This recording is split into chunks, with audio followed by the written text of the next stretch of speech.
Taste the Daily. Tiruvannamalai மாவட்டம் ஆரணி அருகே 12 வயது சிறுமிக்கு பாலியல் தொந்தரவு அளித்த கூலி தொழிலாளி போக்சோ சட்டத்தில் கைது செய்யப்பட்டுள்ளார். சிறுமூர் கிராமத்தைச் சேர்ந்த கூலி தொழிலாளி யுவராஜ் அதே கிராமத்தில் பாட்டியுடன் வசித்து வரும் 12 வயது சிறுமியிடம் பாலியல் துன்புறுத்தலில் ஈடுபட்டதாக ஆரணி அனைத்து மகளிர் காவல் நிலையத்தில் புகார் அளித்துள்ளனர். இதன் அடிப்படையில் போக்சோ சட்டத்தின் கீழ் வழக்கு பதிவு செய்து யுவராஜை கைது செய்து திருவண்ணாமலை நீதிமன்றத்தில் ஆஜர்படுத்தி வேலூர் மத்திய சிறையில் அடைத்தனர். காஞ்சிபுரம் மாவட்டம் வாலாஜாபாத் மேலாண்ட ராஜ வீதியில் ஏடிஎம் மையத்திலிருந்து கரும்புகை வெளியானதால் பரபரப்பு ஏற்பட்டது. ஐஓபி வங்கிக்கு சொந்தமான ஏடிஎம் மையத்தில் மின்கசிவு ஏற்பட்டு கரும்புகை கிளம்பியுள்ளது. வங்கி ஊழியர் துரிதமாக செயல்பட்டு தீயணைப்பு கருவி உதவியுடன் மின்கசிவை கட்டுப்படுத்திய நிலையில் தகவல் அறிந்து வந்த தீயணைப்பு துறையினர் சோதனையிட்டு சென்றுள்ளனர். இது தொடர்பாக வாலாஜாபாத் போலீசார் விசாரித்து வருகின்றனர்.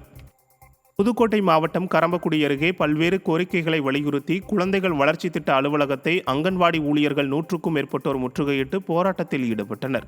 அங்கன்வாடி காலி பணியிடங்களை நிரப்ப வேண்டும், அரசால் வழங்கப்பட்ட தொலைபேசியை புதுப்பித்து தர வேண்டும் போன்ற பல்வேறு கோரிக்கையை வலியுறுத்தி குளந்திரான்பட்டு ஒருங்கிணைந்த குழந்தைகள் வளர்ச்சி திட்ட அலுவலகத்தை அங்கன்வாடி பணியாளர்கள் முற்றுகையிட்டு விடியா திமுக அரசுக்கு எதிராக கண்டன கோஷங்களை எழுப்பினர். கடலூர் மாவட்டம் சேத்தியாத்தோப்பு அருகே அரசு பள்ளியில் இருதரப்பு மாணவர்களுக்குள் ஏற்பட்ட பிரச்சனையை தொடர்ந்து சாலை மறியல் போராட்டத்தில் அவர்கள் ஈடுபட்டதால் பரபரப்பு ஏற்பட்டது. வளையமாதேவி கிராமத்தில் உள்ள அரசு உதவி பெறும் மேல்நிலைப் பள்ளியில் படித்து வரும் மாணவர் ஒருவரை அடையாளம் தெரியாத நபர்கள் தாக்கியதாக கூறப்படுகிறது. இதையடுத்து தாக்கப்பட்ட மாணவரின் உறவினர்கள் பள்ளி நிர்வாகத்தை கண்டித்து சாலை மறியலில் ஈடுபட்டனர். விடியா திமுக ஆட்சியில் பள்ளிகளில் அரங்கேறி வரும் சாதிய வன்கொடுமைகளால் பொதுமக்கள் அதிர்ச்சி அடைந்துள்ள நிலையில் விடியா அரசின் பள்ளி கல்வித்துறை அமைச்சர் என்ன செய்து கொண்டிருக்கிறார் என சந்தேகம் எழுந்துள்ளது. நாங்க போய் கேட்டதுக்கு எந்த பதிலுமே சொல்ல மாட்டாங்க. கம்முன்னு சைலண்டா சரிம்மா நான் பூசிதான் மோதுறாங்க, வந்து எந்த ரெஸ்பான்ஸும் எடுக்கல.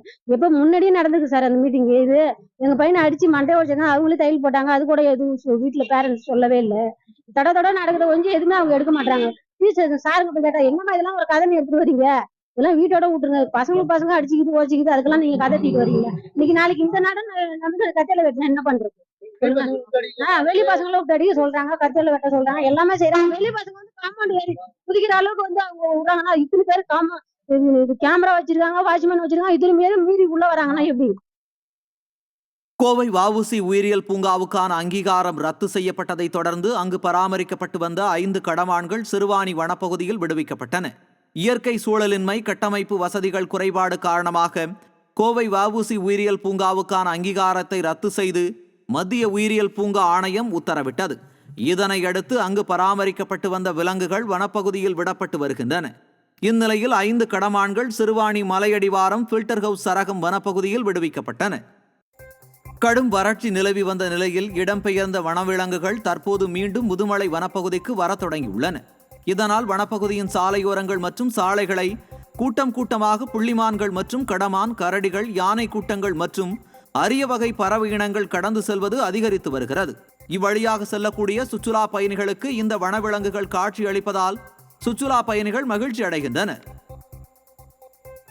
விழுப்புரம் மாவட்டம் திண்டிவனத்தில் புறப்படும் நேரம் குறித்து 2 தனியார் பேருந்து ஓட்டுநர் நடத்துனர்கள் மோதல் காரணமாக 6 பேர் கைது செய்யப்பட்டனர். விழுப்புரம் மார்க்கமாக செல்லும் தனியார் பேருந்துகள் மேம்பாலத்தின் கீழ் நின்று பயணிகளை ஏற்றி செல்வது வழக்கம். இந்நிலையில் ஸ்ரீராம், அமுதா என்கிற 2 தனியார் பேருந்து ஓட்டுநர்கள் மற்றும் நடத்துனர்கள் புறப்படும் நேரம் குறித்து வாக்குவாதத்தில் ஈடுபட்டு மாறி ஒருவரை ஒருவர் தாக்கிக் கொண்டதால் பரபரப்பு ஏற்பட்டது. இது குறித்து 2 தரப்பினரும் அளித்த புகாரில் 6 பேரை போலீசார் கைது செய்தனர்.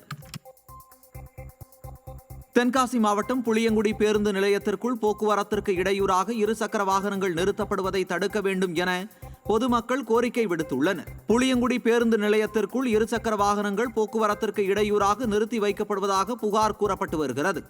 இதனால் போக்குவரத்து நெரிசல் ஏற்படுவதாகவும் பேருந்து உள்ளே சென்று வர சிரமம் இருப்பதாகவும் பயணிகள் வேதனை தெரிவிக்கின்றனர். விடியா திமுக அரசு விரைந்து நடவடிக்கை எடுக்க வேண்டும் என்றும் அப்பகுதி மக்கள் கோரிக்கை விடுக்கின்றனர். கடலூர் மாவட்டம் புவனகிரி அருகே பாசன வாய்க்காலில் 4 கிலோமீட்டர் தூரம் பரவி கிடக்கும் ஆகாய தாமரையால் தண்ணீர் செல்வதில் சிக்கல் ஏற்பட்டுள்ளதாக விவசாயிகள் கவலை தெரிவித்துள்ளனர். சேத்தியாத்தோப்பு அணைக்கட்டிலிருந்து வாலாஜா ஏரி வரை வடக்கு ராஜன் வாய்க்கால் செல்கிறது. இந்த வாய்க்கால் விடியா திமுக ஆட்சியில் கடந்த ஆண்டுதான் பெயரளவிற்கு மட்டுமே தூர்வாரப்பட்டதாக விவசாயிகள் குற்றம் சாட்டியுள்ளனர். தற்போது வாய்க்காலில் ஆகாய தாமரைகளும் கரையோரங்களில் முட்புதர்களும் அடர்ந்து வளர்ந்துள்ளதால் வாய்க்காலே அடையாளம் தெரியாத நிலையில் உள்ளதாக விவசாயிகள் வேதனை தெரிவித்துள்ளனர்.